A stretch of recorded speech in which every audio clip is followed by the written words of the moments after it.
Crypto की पाठशाला का आज 16th डे। आज मैं आपको बताऊंगा कि इंडिया में क्रिप्टो के ऊपर टैक्स कितना लगता है। इंडिया में क्रिप्टो के ऊपर दो तरीके से टैक्स लगता है।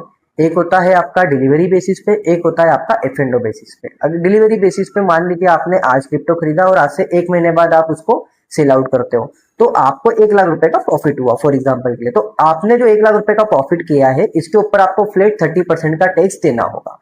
आप भले ही किसी भी इनकम टैक्स स्लैब में आते हो, उसका और इसका कोई लेना देना नहीं होता। साथ में ही जब आप उसको सेल करते हो उस समय आपको 1% का टीडीएस देना होता है। ये टीडीएस जो है जब आप इनकम टैक्स फाइल करना चाहते हो उस समय ये एडजस्ट हो जाता है।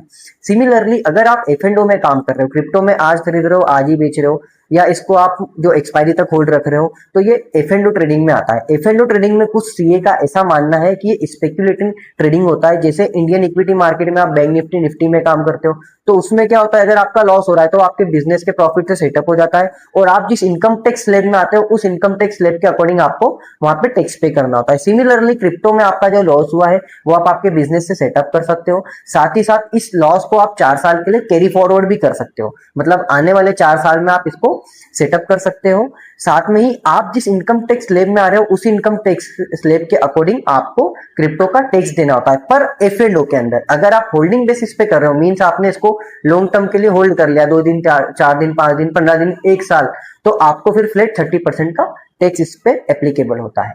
Thank you so much.